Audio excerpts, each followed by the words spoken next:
Algebra 2, Unit 6, Lesson 5, Quadratic Applications. In this lesson, we want to solve systems of equations that involve quadratic functions and solve real-world applications.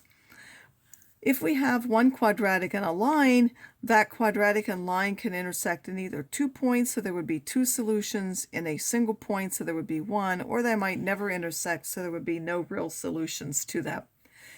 We want to solve this particular system graphically and algebraically. Since we're given a grid, that means we want to solve by hand. Otherwise, we could use our graphing calculator. The first one is a quadratic. We know that the vertex is at 3, 0 because there's nothing added, so we do 3, 0. It has a vertical shrink of 1/2, so we would go over 1 and up 1/2, go over 2 and up 1/2 of 4, which is 2, go over 3 and go up 1/2 of 9, which is 4 1/2, go over 4 and up 1/2 of 16, which is 8 on either side. This one is a line. Y is equal to x minus 3/2, so it has a y-intercept of minus 3/2 and a slope of 1. That will intersect at the point 4, 1/2. So that would be our solution. In order to solve algebraically, we have to use either elimination or substitution. For this one, we can rewrite that to get y is equal to x minus 3/2. Since y is x minus 3/2, we can substitute that in that point. And then we have to expand this, take all the terms to the one side. We can get rid of the fraction by multiplying everything by 2.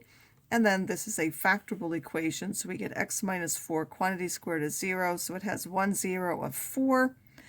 And when x is 4, we can put that up there, and we can solve for y. Y would have to be 1/2, so the solution to that would be 4 1/2.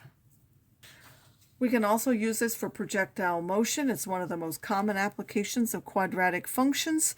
It applies to things that are thrown, shot, dropped, falling, or launched from any height. It starts at height s0. If it starts in the ground, that's 0. It begins moving with a velocity of v0, and the only thing in the environment acting on it after it's thrown or tossed or dropped or falling is the force of gravity. Then the equation is the height at time t is 1/2 of gt squared plus v0t plus s0. That gives the height at any particular time t after it begins moving until it hits the ground again. The most common value of g is for that here on Earth. G is either minus 32 feet per second squared, so we would use that if we're working in feet, or if we're working in meters, it's minus 9.8 meters per second squared. So we would have one of these two equations here on Earth. This is if we have feet, this is if we have meters. If you drop something, its initial velocity is 0. The maximum height, as for any quadratic, is at the vertex. Because the x variable here is time, the time at the maximum is minus b over 2a, and then to get the height of the maximum, you would have to evaluate the function at that particular point. When the object hits the ground, h of t is equal to 0, so that would be finding those zeros of the related quadratic equation. Negative times generally mean before the object started moving, so you would ignore those in most applications. For example, if it starts at a height other than the ground, there could potentially be 2 values to give you a height at some time where there was really only one. One would have had to been before they threw it. So we have a soccer player who jumps up and heads the ball while it is 7 feet above the ground. It bounces up at a velocity of 15 feet per second. How high up does the ball go, and how long will it take the ball to hit the ground? This is the initial height above the ground, so that's s0. This is the initial velocity of 15. Since we're working in feet, we're going to use the minus 16 equation. The height is minus 16t squared plus v0t plus s0. The maximum height is achieved at the vertex, so that would be a minus b over 2a. The time when that happens is 15/32 seconds.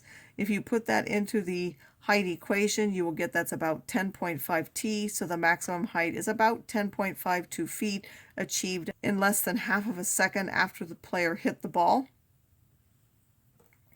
When does the ball hit the ground? Well, that's when that height is equal to 0. So you would set that equal to 0 and solve.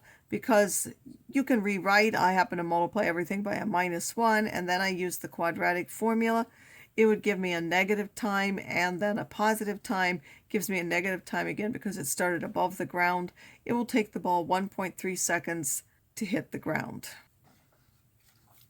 Another example is the rooftop of a 5-story building is 50 feet above the ground. How long does it take the water balloon drop from the rooftop to pass by a 3rd-story window at 24 feet? This is 50 feet above the ground, so that's the initial height. It says it's drop, so the initial velocity is 0. So we get h is equal to minus 16t squared plus 50. We want to know when it passes the window, which is a height of 24. So you would set the height equal to 24 and then solve for the time. That would give us 2 times plus or minus a particular thing, which I've simplified into radical form. And the negative would be ignored, and then we would use the positive, so it would take the water balloon about 1.28 seconds to pass the window after it is dropped.